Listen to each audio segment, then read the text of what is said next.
Hello and welcome to अंग्रेजी की पाठशाला। और आज हम करेंगे नोट मेकिंग, जो कॉम्प्रिहेंशन पैसेज में बहुत ही इम्पोर्टेंट टॉपिक है। और इसमें देखिए, जहाँ हम पहला वर्ड देखते हैं वहीं से हम स्टार्ट करते हैं कि जैसे ये पैराग्राफ का 1 नंबर पॉइंट है, तो इंग्लिश में हम इस एक को ए कर देते हैं। This is a. इसमें क्या कहा है कि एक क्वेश्चन पूछा है हाउ से आपसे, कि how you can best improve your English. तो इस पैसेज में ज़रूर इंग्लिश के बारे में बात होगी और इंग्लिश को इम्प्रूव करने के बारे में बात होगी।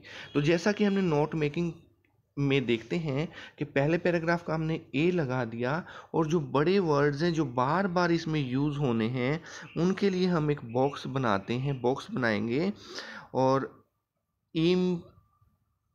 IMPR लिख करके आगे डैश लगा के इसकी फुल फॉर्म लिख देंगे, इम्प्रूव, या आगे बीच में आएगा इम्प्रूविंग भी। और दूसरा हमने इंग्लिश लिया तो इंग्लिश को हम शॉर्ट कर देते हैं ENG डॉट, इसका मतलब हो जाएगा इंग्लिश। तो ये पहली एब्रीवेशन है हमारी, ये दूसरी एब्रीवेशन है हमारी। तो अभी तक पहली लाइन से दो चीज़ें होंगी, पहला पैराग्राफ और दो एब्रीवेशंस हमने निकाल ली हैं। नेक्स्ट लाइन पर चलते हैं। Depends on where you live. तो पहली चीज़ क्या है कि आप रहते कहाँ हैं, इस पर डिपेंड करती है। तो इसको हम, क्योंकि कैपिटल ए यहाँ हो चुका है, हम इसको ले लेते हैं small A. And particularly, particular होता है विशेष रूप से, पर्टिकुलर जब हम किसी की बात करते हैं। दो वर्ड होते हैं, एक आम तौर पर, जनरली। जनरली तो इंग्लिश जो है वो इंग्लिश पढ़ने से ही आएगी, लेकिन अगर विशेष रूप से हम बात करें पर्टिकुलरली, तो वो अगर आप अंग्रेजी बोलने वालों के साथ रहते हैं तो रहने मात्र से भी आपको इंग्लिश बोलना आ जाएगा, क्योंकि जितना इंग्लिश आप सुनोगे उतना ही तो बोल पाओगे। हमारे मुंह से निकलने वाले शब्दों का सारा बेस रहता है हमारे कान के द्वारा सुने गए शब्दों का। और क्या कहते हैं, वेदर और not you live in English speaking community. ये बी पार्ट हो गया कि इंग्लिश को स्पीक करने वालों के साथ आप रहते हो या नहीं। अब देखिए, स्पीकिंग की एब्रीवेशन जो हम बना रहे थे, एब्रीवेशन SP से भी बन जाता स्पीकिंग, SPK फुल स्टॉप कर दोगे तो स्पीकिंग बन जाएगा। तो ये शॉर्ट हमारा नोट हो गया। और कम्युनिटी का हम COMMU, कोमू, कोमू मीन्स कम्युनिटी। तो ये हमारी एब्रीविएशंस भी बढ़ती जा रही हैं साइड वाले बॉक्स में। और हमारे ए हो गया था, ए का ए पार्ट हो गया था, ए का बी पार्ट हमारा हो गया था। आगे देखते हैं।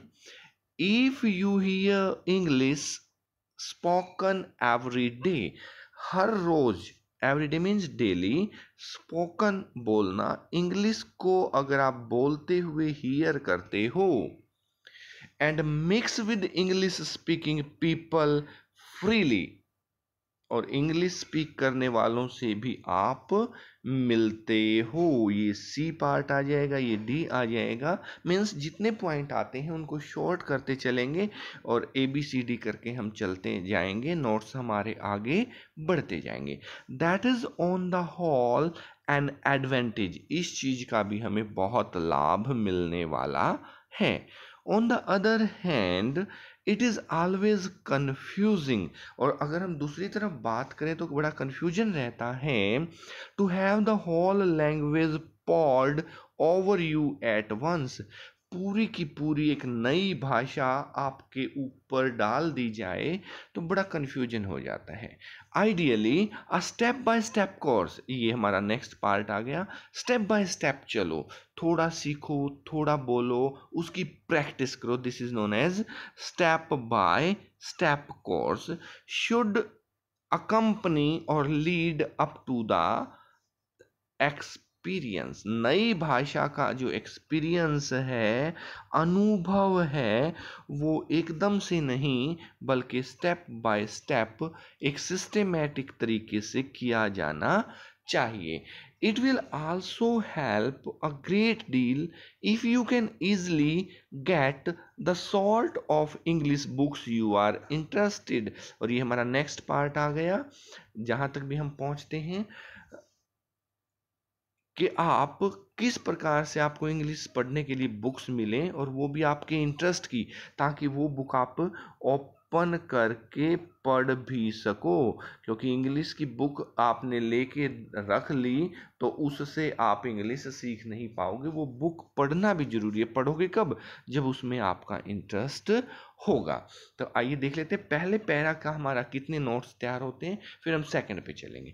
तो जो चीज़ें हमने देखी थी, देखिए एब्रिवेशंस, इंग्लिश के लिए इंग्लिश शॉर्ट कर दिया, इम्प्रूविंग के लिए इसको शॉर्ट कर दिया, स्पीकिंग के लिए SPK, और आगे भी जितने बड़े वर्ड्स हैं उनको छोटे करते चलिए।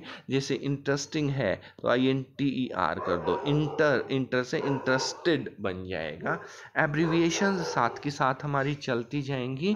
और नोट्स में देखिए पहला पैसेज क्या बताता है, वेज ऑफ इम्प्रूविंग इंग्लिश, और कैसे, नंबर 1 यानी के स्मॉल ए। और ये देखिए मेन हेडिंग और स्मॉल हेडिंग के बीच में इतना गैप भी हमें चाहिए। English speaking community having step by step course and reading interesting books.